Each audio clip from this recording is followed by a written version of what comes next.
Hello, all my dear friends and students. Welcome you all. Today, I have brought class 7th science paper, which is important from examination point of view, which is going to come in March 2024-25 का ये sample paper है. And without wasting time, we'll straight away go to the questions. Section A contains some 14-15 MCQs, तो आइए इनको एक एक करके solve करते हैं. Litmus is extracted from litmus किससे मिलता है? एल्गी, फंगस, लीचन या bacteria. So correct answer is lichen. Acetic acid is present in dash while dash is present in. तो क्वेश्चन ये है एसिटिक एसिड किसमें है और लेमन में क्या है, ये हमें बताना है. तो एसिटिक एसिड मिलता है विनेगर में और साइट्रिक एसिड मिलता है लेमन में. तो this is a is the first option. Third is galvanization is the process used to prevent the rusting of which of the following. अब यहाँ पर कंफ्यूज मत हो जाना कि आयरन भी दिया है और ये जिंक भी दिया है, तो क्या होगा? एल्यूमिनियम है, कॉपर है. यहाँ पूछा गया है रस्टिंग किसकी रुक रही है, तो रस्टिंग रुकेगी आयरन की. Fourth is blood platelets help in. Blood platelets का काम होता है ब्लड की क्लॉटिंग करना. So formation of urine, excretion of urine, sweating और blood clotting. D is the correct option. Fifth is which of the following parts of a plant take part in sexual reproduction? Flower, stigma, fruit या branch. तो fruit तो नहीं आएगा और branch भी नहीं आएगा. फ्लावर और stigma, that means first and second. So A is the correct option. Sixth is seeds of drumsticks and maple are carried to distances by wind because they possess. कैसे seeds होते हैं उनके? Wing seeds हैं, large and eri seeds हैं, long and rich fruit है. ये spiny seeds हैं, तो उनके क्योंकि पंख लगे हुए जैसे सीड्स होते हैं, that is why they are able to be taken far away. Seventh is a car moves with a speed of 40 kilometers per hour for 15 minutes, and then the speed of 60 kilometer per hour for next 15 minutes. Total distance हमें निकालना है. तो 15 minute मतलब 1 घंटे का 1/4 हो गया. तो डिस्टेंस भी 1/4 ही कवर करेगी, यानी कि 15 मिनट में वो 40 का 1/4 हो गया 10 किलोमीटर. तो पहले 15 मिनट में वो 10 किलोमीटर करेगी और फिर दूसरे हाफ में जो है, यहाँ पर भी 15 मिनट से तो 1/4 हो गया, तो 60 का 1/4 कितना हो गया? 15.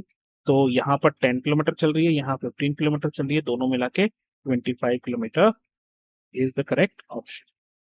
Eighth is an odometer is a device in vehicles which measures. तो क्या odometer जो है वो जो आगे मीटर लगा हुआ होता है जिसमें डिस्टेंसेस वगैरह दिखता है हमें, तो a distance moved by a vehicle is the correct answer.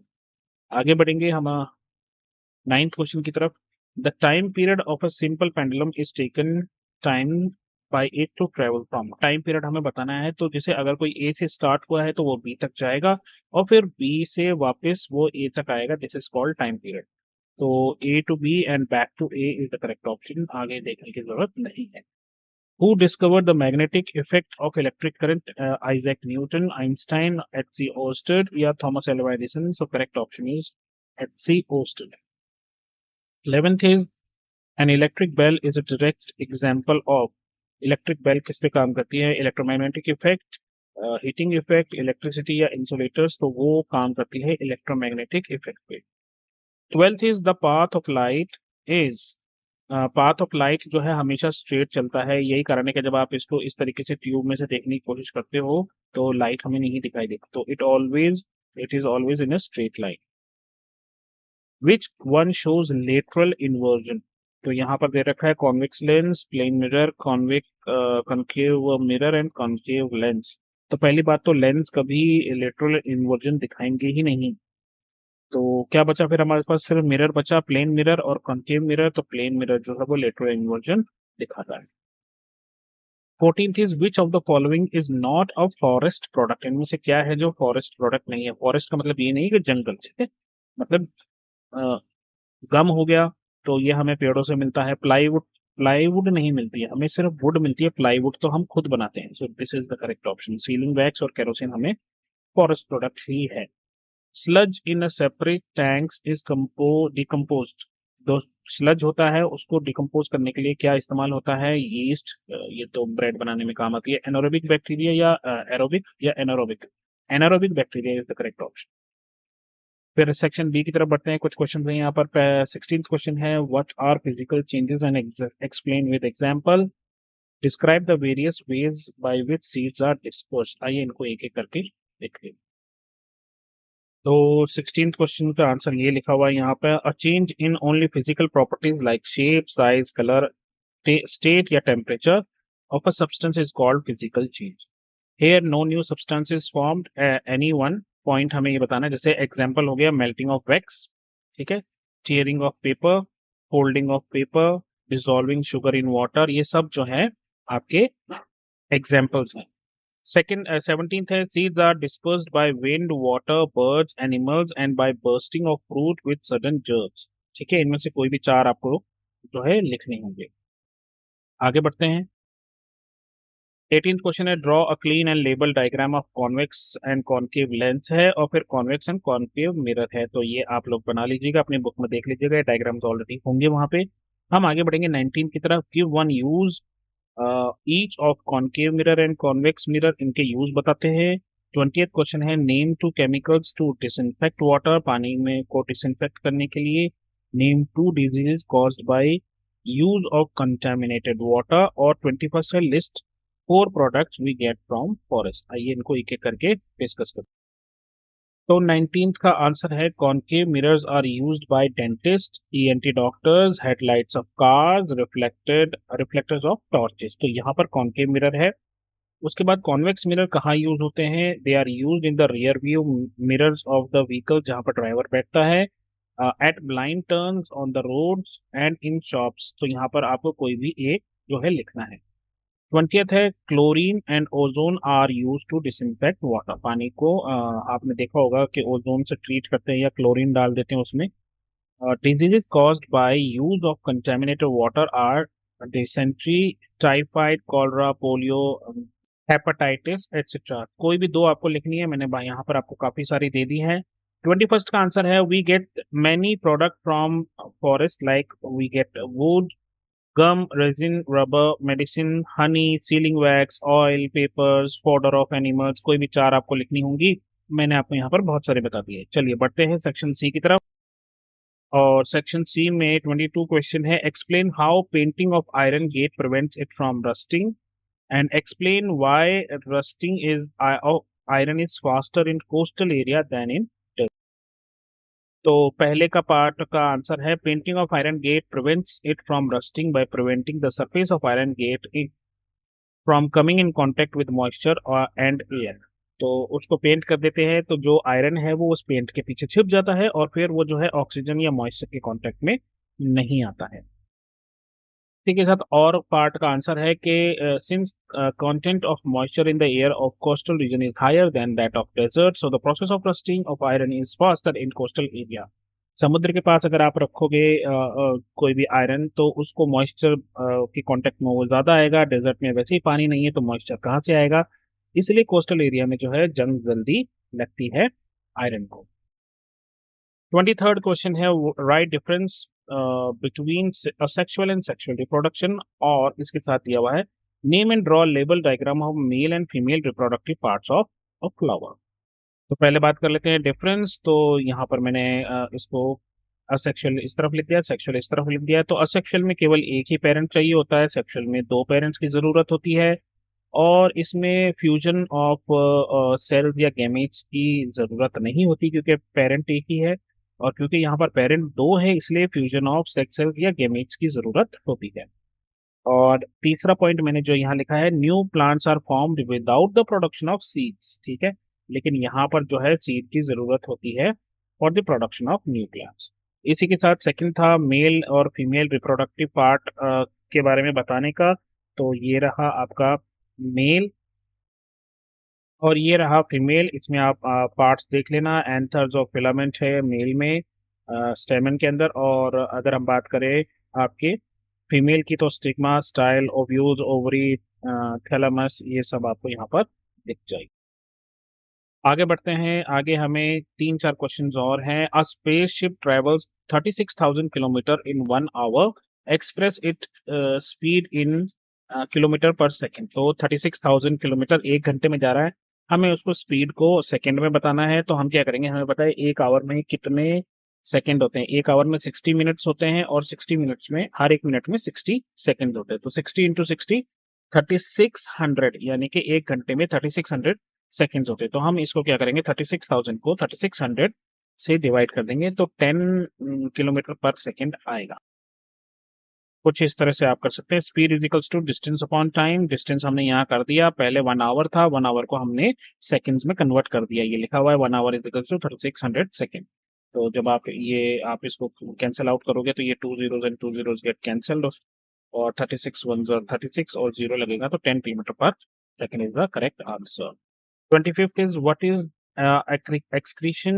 Draw a label diagram of human excretory system. तो excretion क्या होता है? Removal of waste from the body is excretion, और इसकी डायग्राम भी आपको दिखाते हैं। ये रही definition, the process of removal of waste product from a living body is called excretion. और रही बात इसके डायग्राम की, तो इसकी डायग्राम ये रही। तो ये है एक्सक्रेटरी सिस्टम, जहां पर किडनी है, यूरेटर है, यूरिनरी ब्लैडर है, यूरेथ्रा है, यूरिनरी ओपनिंग है। तो ये सब मिलकर आपका जो है एक एक्सक्रेटरी सिस्टम बन रहा है। 26th is what is sewage? Why is it harmful to discharge untreated sewage into rivers and sea? जो the waste water released from homes, industries, hospitals, offices, agricultural field and other users is called sewage. तो यहाँ से जहाँ से भी गंदा पानी आ रहा है और उसमें unwanted impurities हैं, that becomes sewage. It is harmful to discharge untreated sewage into rivers and seas. क्यों? क्योंकि इससे वाटर पोल्यूशन होता है, जिसकी वजह से कई सारी वाटर बॉर्न डिजीज हो सकती हैं हमें, प्लस जितने भी एनिमल्स जो हैं पानी में रहते हैं उनको भी खतरा होता है। चलिए सेक्शन डी की तरफ बढ़ते हैं। Professor Ahmed asked children to pick up leaves from forest floor and observe them under a hand lens. They found tiny mushrooms over the decaying leaves. They also saw an army of tiny insects, millipedes, ants and beetle on them. They were wondering how these organisms live there. Professor Ahmed explained that apart from these animals which are easily seen, there are several organisms and microorganisms that live in the soil. Paheli wondered what mushroom and other microorganisms eat. Professor Ahmed replied that they feed upon the dead plant and animal tissues and convert them into a dark colored substance called humus. The microorganisms which convert the dead plants and animals to humus are known as decomposers. These microorganisms play an important role in the forest. Soon, Paheli removed some dead leaves and discovered under them a layer of humus on the forest floor. The presence of humus ensured that the nutrients of the dead plants and animals are released into the soil. So based on this, we have to answer these 4 questions. पहला है, they found dash and over the dash. Tiny mushrooms over decaying leaves, fruits over leaves, ants over leaves, या fruit over ant. So they found tiny mushrooms over the decaying leaf. Second, third, and fourth are questions. Explain why there is no waste in the forest. What did the presence of humus ensures, and what are decomposers? So, tiny mushroom or decaying leaves we have already discussed. Forests are excellent, perfect, and natural recycling factories. Dead remains of the animals and plants are decomposed by microorganisms into humus. Whatever is produced in the forest is ultimately utilized by different components of forest. तो वहां पर कुछ भी waste नहीं. Third is the presence of humus ensures that nutrients of the dead plants and animals are released into the soil. ये as it is पूरे paragraph में से उठा के यहाँ पे लिख दिया गया है. Fourth is the microorganism which convert the dead plant into animals into humus are called decomposer. Section D का question number 28 देख लेते हैं. If we cannot taste every substance, how do we find its nature? Asked Bhujo. Paheli answered, special type of substances are used to test whether a substance is acidic or basic. These substances are known as indicators. The indicators change their color when added to acidic or basic solution. Turmeric, litmus, China rose, petals, etc. are some natural indicators. For example nitric acid turns, अच्छा अब इस base पे हमें जो है कुछ questions के answer देने हैं. Nitric acid turns red litmus to blue, ये ट्रू है या फॉल्स है हमें बताना है. Turmeric changes colour from dash to reddish orange when, कौन सा सॉल्यूशन ऐड करना है ये बताना है. व्हाट इज लिटमस ये बताना है, और इंडिकेटर्स क्या होते हैं ये बताना है. तो पहले का आंसर है फॉल्स, ठीक है. उसके बाद येलो एंड बेसिक। लिटमस क्या है? Litmus is a natural indicator. Acid turns blue litmus red and base turns red litmus blue. ठीक है। Fourth है special type of substances that are used to test whether a substance is acidic or basic are known as indicator. तो indicator वो चीज होती है जो हमें बताती है कि कोई substance जो है वो acidic है या basic है। सेक्शन ई की तरफ चलते हैं। 5 नंबर का क्वेश्चन है, Krishna accompanied his father to an electrical repair shop where he was excited to see so many different types of electrical elements, equipments, appliances, and other internal parts. He was so curious that he started asking about each of them to his father and the electrician present there. He got to know that the cell is one of the sources of electricity, and when many cells are connected in series, then batteries are formed, which give more electricity. Rahul had learned about circuit in his 7th science book, so he could relate to it and understood the concept. तो आगे क्या है? He started playing and made a small circuit as shown below using the material in the shop. तो battery लगा रखी है, की यहाँ पर लगा रखी है, एक की यहाँ लगा रखी है और एक बल्ब लगा रखा है। अब इस डायग्राम के बेसिस पे हमें कुछ क्वेश्चंस के आंसर देने हैं। Krishna wonders why the bulb in the above circuit does not glow and he writes down the possible causes he could think of. तो उसने, अगर ये बल्ब नहीं जल रहा है तो क्या क्या कारण हो सकते हैं? पहला ये कि की वन ओपन है, तो हाँ ये जो की वन है ये ओपन दिख रही है हमें।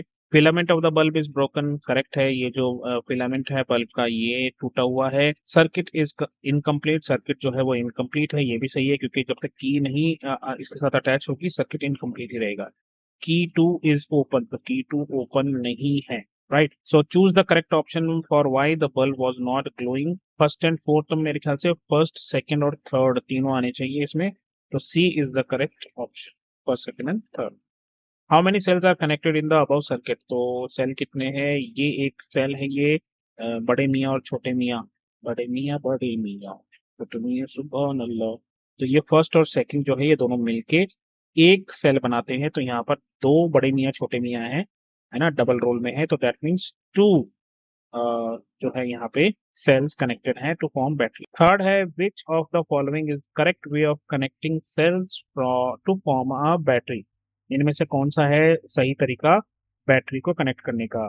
तो हमें पता है कि नेगेटिव के साथ पॉजिटिव टर्मिनल जोड़ना चाहिए, तो ये तो बिल्कुल भी नहीं होगा, ठीक है। और की बीच में आपने डाल दी है, ये भी पॉसिबिलिटी नहीं है। अब बचे थर्ड और, तो यहाँ पर जो बैटरी है वो पैरेलल में लगी है, लेकिन सेल हमेशा जो है सीरीज में ही लगते हैं तभी वो बैटरी बनती है, so fourth is the correct option. D है, electrician advised Krishna not to touch lighted bulb when connected to mains and only use cells for activities. Suggest due to which of the following reasons Rahul was advised not to touch bulb when connected to main supply.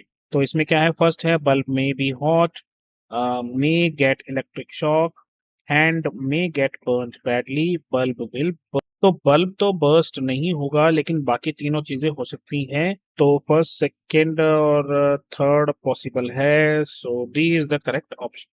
चलिए आगे बढ़ते हैं, इसी के साथ और में एक और क्वेश्चन है, तो और में जो और है आइए उसको बात करते हैं। One day Pinky was ironing the clothes in her room, after half an hour of ironing the light went off and Pinky went outside the lobby of her house to check if there was any problem in the household circuit.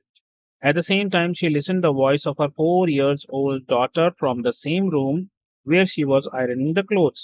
Her daughter was about to touch the hot electric iron, but at the same moment, Pinky entered the room and pushed her daughter back from the place.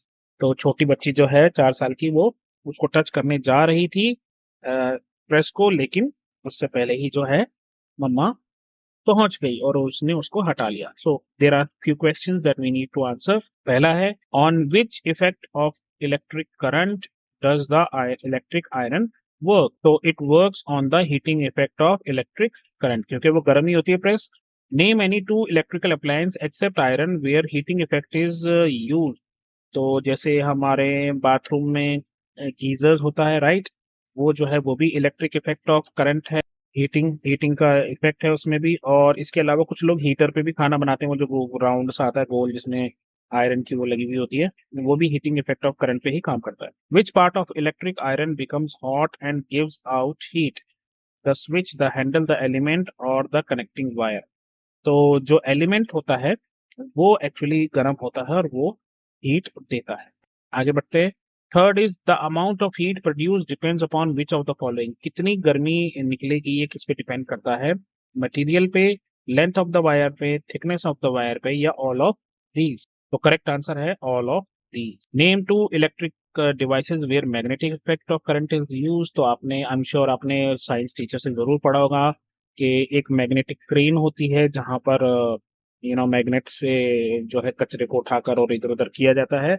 और इसके अलावा अभी हमने ऊपर पढ़ा था electric bell जो है वो भी मैग्नेटिक इफेक्ट पे काम करती है। 30th क्वेश्चन है, blood is a fluid which flows in blood vessels, arteries and veins. Blood is composed of fluid called plasma, in which RBC, WBC, and platelets are present.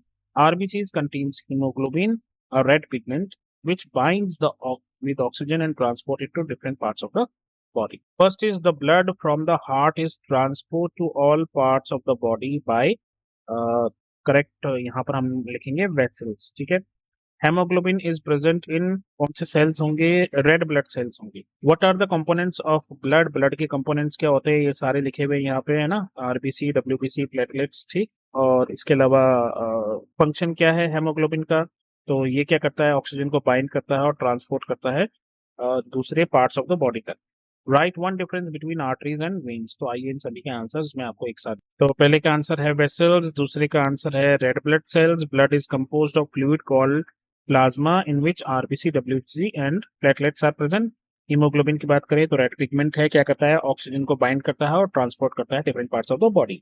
Arteries क्या होती है? ये oxygen rich blood को, और veins जो है वो carbon dioxide rich यानी कि डीऑक्सीजनेटेड ब्लड को कैरी करती है। आर्टरीज कैरी करती है कहाँ से? हार्ट से, मतलब जो साफ खून है वो दिल से सभी पॉर्ट्स तक जाता है। और जो वेन्स हैं वो इम्प्योर ब्लड या जिसमें कार्बन मौजूद है ज्यादा उसको हार्ट तक लाता है ताकि वहां पर उसकी पंपिंग हो सके। इसी के साथ और में एक क्वेश्चन है, plants take water and minerals from the soil through roots and transport it to the leaves.